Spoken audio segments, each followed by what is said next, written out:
Yan. Sobrang lambot po ng ating pandesal. Ayan o. Napakalambot po ng ating pandesal. Bago tayo magsimula, please like, share, and subscribe naman po.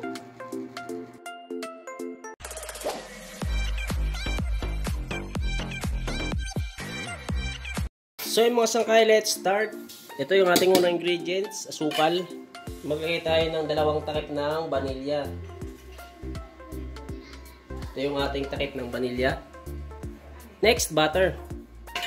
Sunod, asin. Sunod, powder milk. Next, mantika. At lard. Sunod ay tubig. Sunod natin gagawin, pag nalagay natin yung mga ingredients sa akin na banggit, ay haluin lang natin. Tunawin natin ng maayos yung asukal at saka yung asin. Okay, like at share naman ang ating video at pakisubscribe na rin po. At kapag natunaw na natin yung asukal at saka yung asin, ilagay na natin yung ating harina. Bale, itong ating first class is 875 grams. At yung ating naman third class ay 125 grams. Bale, 1 kilo ito mga sangkay. At lalagyan natin ng yeast. At bubuuhin lang natin ang ating masa. So, bali itong ating masa mga sangkay, gagamitan natin ng makina para mas maganda nating or para mas mabilis nating mapakinis.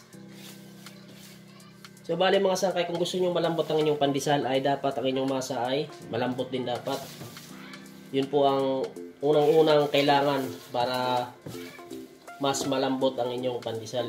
Kailangan ay malambot din ang masa nyo ng pandesal. So, inulit ko, bali bubuuhin natin to at gagamitan natin ng roller para mas mabilis natin mapakinis. At ayan, kung mapapansin nyo mga sangkay, ganyan kalambot yung ating masa ng pandesal. So ayan, bali mamakina muna natin para mapakinis na natin yung ating pandesal. So ayan mga sangkay, pagkatapos natin pakinisin yung ating to ay babastunin po kagad natin. Wala na pong rest mga sangkay ha. Hindi na natin itong pinahinga yung ating to pagkatapos natin mapakinis. Bali diretso na kagad natin baston. So ito bali kailangan lang natin ng breadcrumbs. So ayan bali sa ibabaw ng ating pandesal o ating masa na pinakinis ay maglalagay lang tayo ng konting lard dahil para mabawasan yung tagkit nitong ating dough. So ayun mga sangkay, kung mapapansin nyo, malambot masyado yung ating masa ng pandesal. So bali ngayon sisimulan na natin ang pagbasto ng ating pandesal.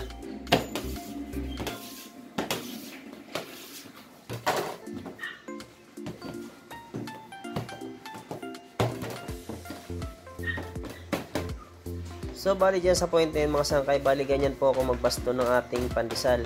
Bali meron pong iba't ibang pamamaraan ng pagbasto ng ating pandesal. So, kung saan po kayo komportable kung paano magbaston ay pwede nyo pong gawin yun. So, ito sana, kung makikita nyo po yan mga sangkay, is dyan po ako komportable sa pagbaston na yan.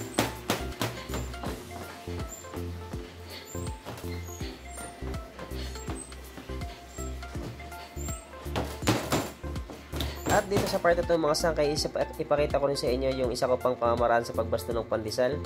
So ayan, bali 2 pamamaraan po ng pagbasto ng pandesal yung aking alam. Bali nasa sa inyo po mga sangkay kung saan po ang gusto nyong gayahin sa pagbasto ng pandesal. Wala naman pong problema yan.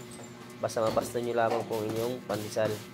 At dito sa part ito mga sangkay, pagkatapos ating mabasto yung ating pandesal, bali napagulong na natin yan sa ating breadcrumbs.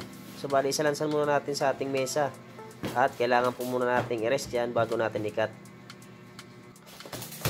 So bali ito na yung ating pandesal mga sakay. Bali na i-rest natin ng 25 minutes. Ngayon ay ika-cut na natin. So bali ito dito sa ating part ng pag-cut mga sangkay. May tips ako sa inyo.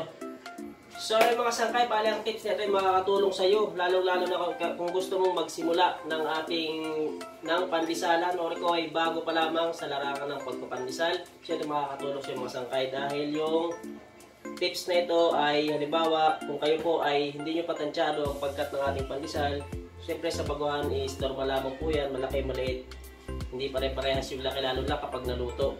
So ganito lamang po yun yung gagawin. Bale, timbangin nyo muna ang inyong dough bago nyo bastunin. Timbangin nyo ng 200 grams, for example lamang yun na, timbangin nyo ng 200 grams at ikat nyo ng 10 piraso. Bali, papatak po ng inyong bawat bottle ng pandesal is 20 grams. So, inuulit ko.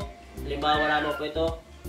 Timbang kayo ng per basto nyo, timbang kayo ng 200 grams at putulin nyo ng 10 piraso. So, bawat piraso ng inyong pandesal is 20 grams. So, yun, ganun lamang po yung aking tips mga sangkay or advice kung sakasakaling nahihirapan kayo magtansya para maging pantay-pantay po ang timbang ng inyong pandesal. So, mga sangkay, sana makatulong sa inyo ang tips nito. At kung sakaling nagustuhan mong video nito ay paki-like at share naman po ng ating video at paki-subscribe na rin po kung sakaling kayo po ay hindi pa nakapag-subscribe.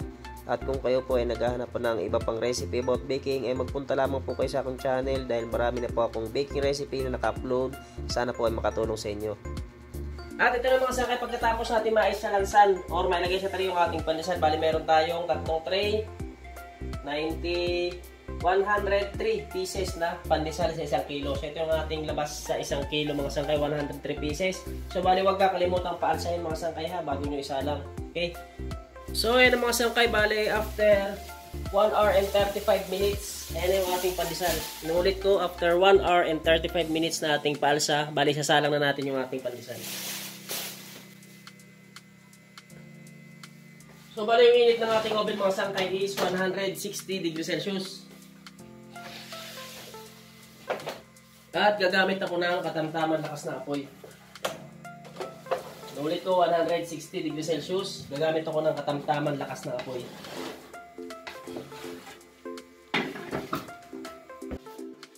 At after 6 minutes simula nung ating isinalang ay ililipat ko po sa itaas yung ating sinalang na pandesal. Bali dyan na po natin naantayin maluto sa itaas yung ating pandesal.